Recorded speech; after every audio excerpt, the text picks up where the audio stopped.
Good afternoon students. आज के इस लेक्चर में हम बात करेंगे सिंगल सेल प्रोटीन की। कि क्या है सिंगल सेल प्रोटीन। जैसा कि नाम से ही आपको समझ आ रहा होगा कि प्रोटीन से रिलेटेड है ना। जैसे कि इसका नाम क्या है, सिंगल सेल प्रोटीन। यदि हम ह्यूमन बॉडी की बात करें तो जो मल्टी सेलुलर ऑर्गेनिज्म है वे उनकी ग्रोथ के लिए एंड डेवलपमेंट के लिए प्रोटीन बहुत ज़्यादा अमाउंट में चाहिए होता है। प्रोटीन को क्या कहते हैं? It is the basic buildings block of the cell. Cell is a single cell of unit, लेकिन इस सेल को सपोर्ट करने के लिए प्रोटीन चाहिए। तो प्रोटीन के बिना ह्यूमन कुछ भी नहीं है, या मल्टी सेलुलर ऑर्गेनिज्म ज़्यादा दिन तक सरवाइव नहीं कर सकते। लेकिन जब नेचुरल सोर्स जो है प्रोटीन कैसा है, बहुत ही कम है। मीन्स नेचुरल प्रोटीन बहुत ज़्यादा प्रोडक्ट में से थोड़ा सा ही मिलता है। रॉ मटेरियल कैसा होता है, उसमें ज़्यादा यूज़ होता है, लेकिन जो फाइनल प्रोडक्ट बनता है वो हमें कम मिलता है। क्वांटिटी कैसी होती है, कम मिलती है। तो हम कैसे ज़्यादा प्रोटीन बनाएंगे, तो बात ये आती है। तो जैसे कि आप देख रहे हो सिंगल सेल प्रोटीन। तो सिंगल सेल प्रोटीन के अंदर का देखा जाए तो single cell protein are dried cell of micro organism which can used a protein supplement. मतलब जो सिंगल सेल प्रोटीन है क्या है, एक ड्राइड सेल है जो यूज़ की जाती है एज अ प्रोटीन सप्लीमेंट के रूप में। They are used in animal feed and can be used for human feed as protein supplement, जिसका यूज़ एनिमल फीड के रूप में एंड ह्यूमन फीड के रूप में एज अ प्रोटीन सप्लीमेंट के रूप में किया जाता है। Also called as novel food, या इसे मिनी फूड भी कहते हैं as a single cell protein को। सिंगल सेल प्रोटीन वे प्रोटीन के सबस्ट्रेट होते हैं जिनका प्रोडक्शन स्पेशल टाइप के माइक्रो ऑर्गेनिज्म के द्वारा किया जाता है। अगर प्रेजेंट टाइम की बात की जाए तो प्रेजेंट टाइम में फूड रिक्वायरमेंट की पूर्ति के लिए इन डिफरेंट माइक्रो ऑर्गेनिज्म का यूज़ प्रोटीन के रूप में किया जाता है। प्रोटीन ह्यूमन डाइट्स का एक मेजर कंपोनेंट होता है, जिसकी पूर्ति के लिए इन माइक्रो ऑर्गेनिज्म की हेल्प ली जाती है। प्रोटीन सोर्स के रूप में इन माइक्रो ऑर्गेनिज्म की सेल का use as a food material के रूप में किया जाता है। यदि इसकी डेफिनेशन की बात की जाए तो single cell protein refer to the crude और a refined edible protein extract from pure microbial cultures और from dried cell biomass. Means हम ऐसी प्रोटीन की बात कर रहे हैं जो एकदम प्योर फॉर्म में है। क्रूड मतलब रॉ फॉर्म, जैसे कि हम एग्जांपल के थ्रू देख सकते हैं कि जैसे कि हम जब भी खेत में से जब हम निकालते हैं तो उसके ऊपर कुछ जो गेहूँ है अभी भी उसका कवर क्या होता है, लगा हुआ होता है। मशीन में हम उसे डालते हैं, जिससे क्या होता है, पर्टिकुलर गेहूँ का जो छिलका है अलग, और गेहूँ क्या हो जाते हैं, अलग सेपरेट हो जाते हैं। तो आप उसे रिफाइन कर रहे होते हैं। उस पर्टिकुलर जो गेहूँ है, जो रॉ मटेरियल है, रॉ मटेरियल के रूप में यूज़ किया हमने गेहूँ को, उसे हम क्या कर रहे हैं, रिफाइन कर रहे होते। तो रिफाइन मतलब होता है रॉ गेहूँ को अलग अलग क्या किया जा रहा है, सेपरेट किया जा रहा है, और उसे क्या किया जा रहा है, क्लीन किया जा रहा है। ठीक है, तो उसी को कहते हैं मतलब हम उसे क्या कर रहे हैं, रिफाइन कर रहे हैं। उसी प्रकार थोड़ा सा इजीली फॉर्म, जो इजीली डाइजेस्ट हो, रॉ प्रोटीन या रॉ मॉलिक्यूल्स इजीली डाइजेस्टेबल नहीं होते, उसके लिए ज़्यादा कॉम्प्लिकेटेड एंजाइम चाहिए जो पर्टिकुलर बॉडी में, जो बॉडी को आसानी से बॉडी में प्रोड्यूस नहीं होते। So single cell protein refers to crude protein, basically ऐसा प्रोटीन जिसे हम खा सकते हैं, मतलब यहाँ लिखा है ना single cell protein refer to the crude और रिफाइंड ईडेबल प्रोटीन, मतलब ऐसा प्रोटीन जिसे हम खाने के रूप में यूज़ कर सकते हैं। ये प्रोटीन माइक्रो ऑर्गेनिज्म से ही निकलते हैं, या तो डेड फॉर्म में या फिर ड्राइड फॉर्म में as a cell of biomass. बहुत से माइक्रो ऑर्गेनिज्म हैं जिनके डेथ होने पर ज़्यादा अमाउंट में प्रोटीन मिलता है। सिंगल सेल प्रोटीन मीन्स एक सेल में से कितना ज़्यादा ईडेबल प्रोटीन मिल रहा है, जिसे हम क्या कर सकते हैं, जो एज अ फूड के रूप में यूज़ किया जा सकता है।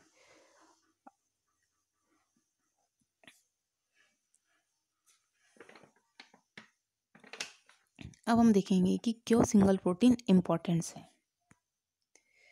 नेक्स्ट बात आती है history of single cell protein.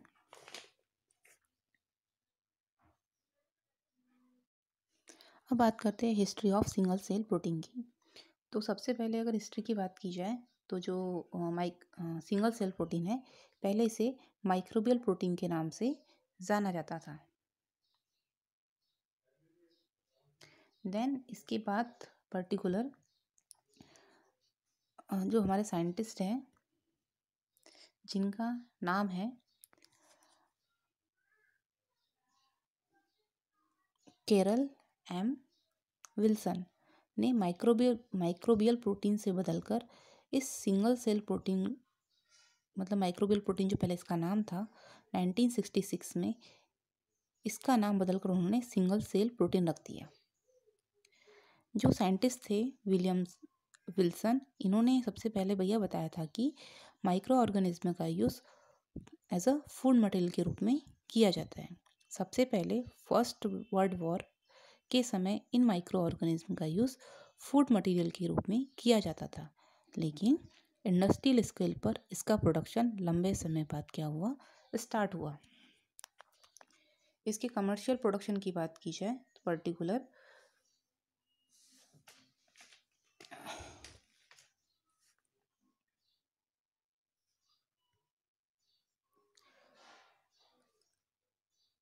Twenty century में नई नई सिंगल सेल प्रोटीन टेक्नोलॉजी क्या हुई, इस्टेब्लिश्ड हुई as a single cell protein के प्रोडक्शन के लिए।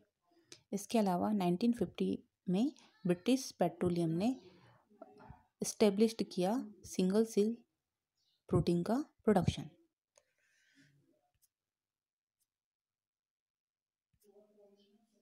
इसके अलावा जैसे कि आप यहाँ दिख रहे हो प्रोटीन, PRUTEEN प्रोटीन, ये जो वर्ड है यहीं से शुरुआत हुई थी, लेकिन यहाँ पे लिखा है protein was the first commercial single cell protein as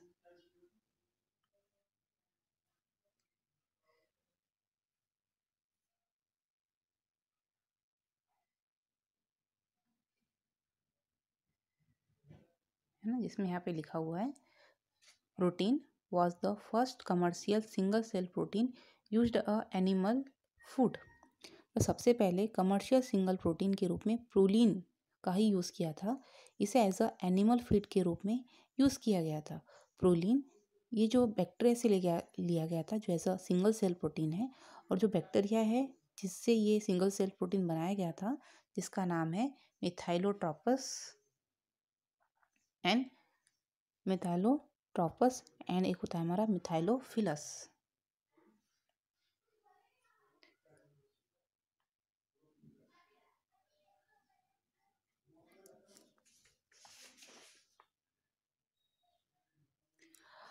अब क्या हुआ था कि पर्टिकुलर जो वर्ल्ड वॉर के समय इतना ज़्यादा फाइनेंशियल एग्रीकल्चर डिस्टर्बेंस आ गया था, जिसके कारण काफ़ी तबाही हो गई थी। कहीं पर भी क्रॉप कल्टीवेट नहीं कर पा रहे थे, सारे सॉइल ख़राब हो चुके थे ना, लैंड भी क्या हो चुकी थी, ख़राब हो चुकी थी। उस टाइम भूखमरी वाली कंडीशन आ गई थी। तो उस समय इकोनॉमिकल कंडीशन पूरे देश की क्या हो गई थी, बहुत ही ख़राब हो गई थी। उस समय सिंगल सेल प्रोटीन का ही क्या हुआ था, डिस्कवर हुआ था एज अ वर्ल्ड वॉर के समय। उस टाइम पे इसका इम्पोर्टेंस बहुत ज़्यादा समझ में आया कि खेती के अलावा अल्टरनेटिव सोर्स भी है जिसको हम प्रोटीन के रूप में यूज़ कर सकते हैं। और प्रोटीन का यूज़ करके लोग क्या कर सकते हैं, आसानी से सर्वाइव कर सकते हैं। भाई अगर हम बात करें कि 2050 जैसे भी 2020 शुरू है या फिर 2021 या 2020 ये जो सीरीज शुरू है अभी, है ना, 19 से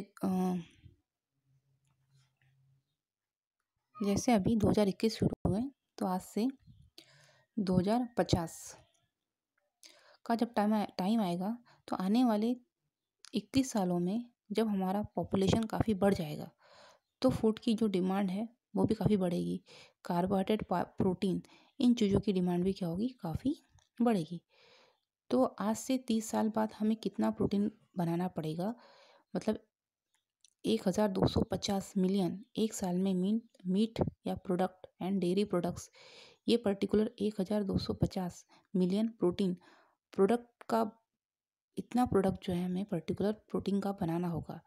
एक साल या फिर आज का जो प्रोटीन है कंज्यूम यूज़ हो रहा है, कंज्यूमसन जो है, जो कंज्यूमर उसका यूज़ कर रहे हैं एज अ प्रोटीन के रूप में, आज के टाइप में जितना प्रोटीन कंज्यूम हो रहा है तो इसका पूरे वर्ल्ड की बात की जाए तो उसको हम डबल कर दिया जाए तो इतना डबल प्रोटीन आज से 2050 में यूज़ किया जाएगा। तो इसके लिए इसका प्रोडक्शन क्या है, बहुत ही इम्पॉर्टेंट है as a single cell protein का।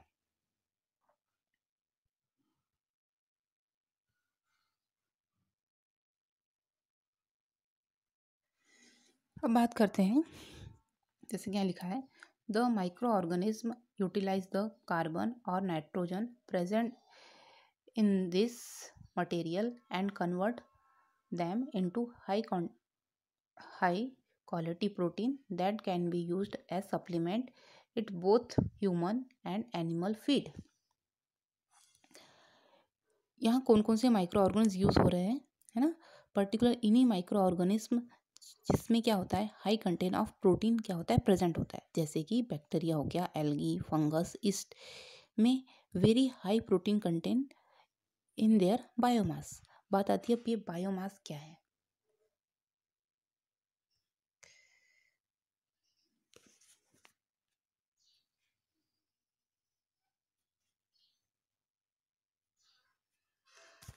बायोमास, बायोमास ये माइक्रो ऑर्गेनिज्म जो अपने वेस्ट को प्रोड्यूस करते हैं, उस वेस्ट में ज़्यादा प्रोटीन कंटेंट है, मीन्स इसका कुछ मतलब क्या हुआ, इसका काम कुछ और ही होगा, लेकिन इनमें जो वेस्ट है, वेस्ट में ज़्यादा प्रोटीन कंटेंट मिलेगा। ये माइक्रो ऑर्गेनिज्म डेड होने के बाद ज़्यादा प्रोटीन बनाते हैं, दैट इज़ बायोमास। सबसे इम्पॉर्टेंट सोर्स है सिंगल सेटर प्रोटीन का, जिसकी हम बात करते हैं, जैसे कि हम बात करते हैं कि एग्रीकल्चर, जैसे हम एग्रीकल्चर करते हैं या फिर कोई क्रॉप ग्रो कराते हैं तो क्या होता है, बहुत अधिक खर्चा आता है। तो उस कंडीशन में अगर हम सिंगल सेल प्रोटीन की बात करें, हम जो भी प्रोडक्शन कर रहे होते हैं, जैसे एग्रीकल्चर की बात की जाए तो उसमें बहुत अधिक, मतलब हमें पेस्टिसाइड लगेगा, सीड्स लगेंगे, बहुत अधिक खर्चा आता है एग्रीकल्चर्स में। देन हमें क्या होगा, प्रोटीन का प्रोडक्शन करना होगा, तो उस कंडीशन में क्या है, खर्चा बहुत ज़्यादा। लेकिन हम माइक्रो ऑर्गेनिज्म की बात करें, जैसे कि यहाँ देखो, यहाँ लिखा हुआ है,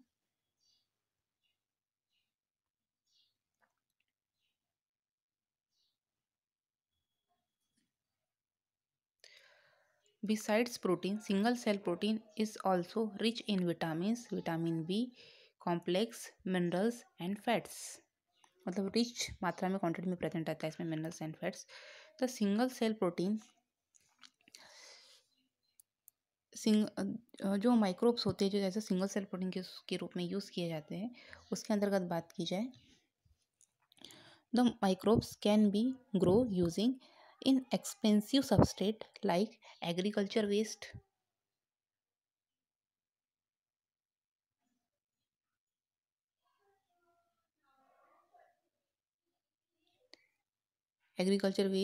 wood shavings, sandwich, corn, cobs, proteins and alkalines, sugar canes, molasses, humans and animal waste. मतलब अगर बात की जाए कि जो सिंगल सेल प्रोटीन के समय जो माइक्रोब्स होते हैं can be grow using in expensive substance में ग्रो होते हैं। इन एक्सपेंसिव मतलब होता है जो डेली लाइफ में यूज़ होते हैं।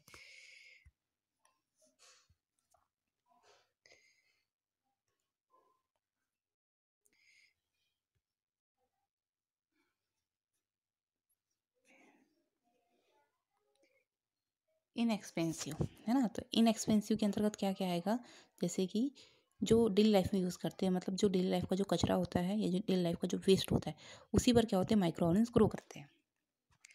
जैसे कि इसकी बात की जाए तो एक होता है हमारा agriculture waste,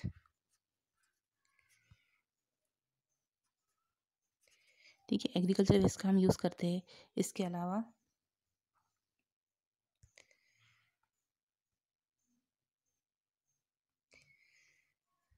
would would shaving would shavings का यूज़ करते हैं, जो फर्नीचर के समय जब फर्नीचर बनाते हो तो उस समय छोटे छोटे छिलके निकलते हैं ना, उसकी बात की जाए, अगर उसको फुला दिया जाए देन वो भी as a single cell protein के प्रोडक्शन के लिए, जो माइक्रोन्स की ग्रोथ के लिए इम्पोर्टेंट्स होता है। इसके अलावा शॉडस्ट,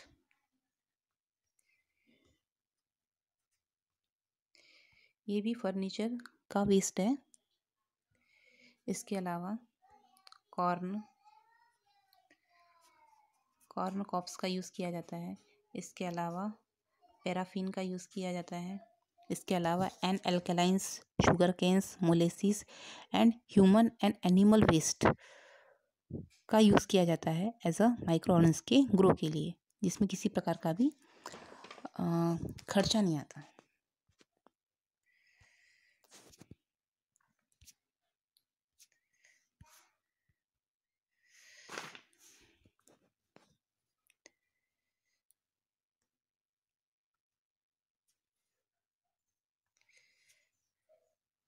इसके अलावा सिंगल सेल प्रोटीन का use fish, poultry and cattle farmings जैसे कि पिग्स हो गया, इन सब में भी as a food single cell protein का यूज़ जो है फूड के रूप में किया जाता है, ताकि जो फिश है, पोल्ट्री है या कैटल फार्मिंग है, तो जो फिश है या फिर मुर्गी जो है, उनके अंदर का जो मीट है ज़्यादा प्रोड्यूस है, जिससे क्या होगा, ज़्यादा से ज़्यादा मीट प्रोड्यूस होगा तो उतना ज़्यादा मीट इंडस्ट्री कैसी होगी, सर्वाइव होगी। तो जिसके लिए क्या किया जाता है पर्टिकुलर, क्योंकि ये जो सिंगल सेल प्रोटीन है इसका प्रोडक्शन जो है कम खर्चे में हो जाता है, और इसके लिए कुछ माइक्रो ऑर्गेनिज्म भी यूज़ किए जाते हैं, जिससे पर्टिकुलर माइक्रो ऑर्गेनिज्म का ही यूज़ किया जाता है as a single cell protein के प्रोडक्शन के लिए। देन हम माइक्रोन्स की बात करते हैं, जो सिंगल सेल प्रोटीन के रूप में यूज़ किए जाते हैं, जिसके अंतर्गत जो फंजाई है, फंजाई में होता है Aspergillus fumigatus, Aspergillus niger, Rhizopus, क्लाइपोपियम। ईस्ट की बात की जाए तो Saccharomyces cerevisiae, Candida and Candida utilis का यूज़ किया जाता है। इसके अलावा एल्गी के का यूज़ किया जाता है, तो एल्गी जो रहती है हमारी स्पारुलिना एंड क्लोरेला एल्गी का यूज़ किया जाता है। इसके माइक्रो ऑर्गेनिज्म की कंपोजिशन की बात की जाए तो पर्टिकुलर जो फंजाई है, जिसका एडवांटेज है easy to grow and harvest and disadvantage है low growth rate and lower protein content. Next है एल्गी की बात की जाए तो एल्गी में easy to grow and harvest and high quality proteins. And इसके डिसएडवांटेज की बात की जाए, non digestible cellular cell wall, concentrated heavy metals. इसके अलावा जो माइक्रोन्स यूज़ हो रहे हैं इसमें fungi, yeast, algae and bacteria. इससे कंपोजिशन की बात की जाए तो जैसे कि कंपोजिशन में प्रोटीन का जो कंपोजिशन है फंजाई में 30 से 40% होता है, एल्गी की बात की जाए तो 14 से 60% होता है, ईस्ट की बात की जाए तो 45 से 55% होता है, बैक्टीरिया की बात की जाए तो 50 से 65% होता है। फैट की बात की जाए तो 90 से 49 से 40% होता है फंजाई में, एल्गी में फैट जो है 8 से 10% होता है, ईस्ट में 5 से 10% होता है एंड बैक्टीरिया में 3 से 7% होता है। अब हम बात करते हैं bacteria as a single cell protein. कैसे बैक्टीरिया सिंगल सेल प्रोटीन के लिए बैक्टीरिया के डिफरेंट स्पीसीज का यूज़ किया जाता है, जो निम्न प्रकार है। फर्स्ट है हाइड्रोजन यूटिलाइजिंग बैक्टीरिया। ये बैक्टीरिया जो है एरोबिक नेचर के होते हैं। ये माइक्रो ऑर्गेनिज्म हाइड्रोजन आयन का यूटिलाइज करके एनर्जी प्राप्त करते हैं। ये बैक्टीरिया कार्बन सोर्स के रूप में कार्बन डाइऑक्साइड का यूज़ करते हैं व नाइट्रोजन सोर्स के रूप में अमोनियम नाइट्रेट व यूरिया का यूज़ करते हैं। इसीलिए इन बैक्टीरिया को कीमोलिथोट्रोपस भी कहा जाता है। हाइड्रोजन यूटिलाइजिंग बैक्टीरिया जो है जैसे कि स्यूडोमोनास, ठीक है, इनकी ग्रोथ के लिए जो ऑप्टिमम टेम्परेचर होता है वो होता है हमारा 35 डिग्री सेंटीग्रेड टेम्परेचर, एंड जो इसका पीएच होता है 6.5 टू 7.5 तक इसका पीएच होता है। नेक्स्ट बात करते हैं methane utilising bacteria. Methane utilising bacteria as a protein source के रूप में यूज़ किए जाते हैं। ये माइक्रो ऑर्गेनिज्म कार्बन सोर्स के रूप में मैथेन का यूज़ करते हैं। मैथेन का use micro organism as a energy source के रूप में यूटिलाइज करते हैं। अगर इसके बैक्टीरिया की बात की जाए कि इसके अंदर कौन कौन से बैक्टीरियाज आते हैं, कौन कौन से एग्जाम्पल आते हैं बैक्टीरिया के, तो एक तो है हमारा मैथेनोकोकस और एक होता है हमारा मैथेनोमोनास और इसके अलावा मैथेनोट्रॉप्स। ये micro organism methane producing place पर ज़्यादा पाए जाते हैं। इस टाइप के प्लेस में इन माइक्रो ऑर्गेनिज्म का प्रोडक्शन आसानी से किया जा सकता है। इसके अलावा इसकी बात की जाए तो ये जो मैथेन यूटिलाइजिंग बैक्टीरिया होती है इनकी सेल में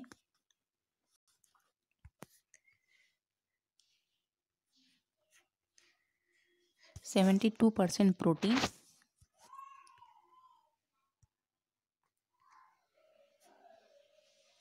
एंड 9% लिपिड कंटेंट पाया जाता है।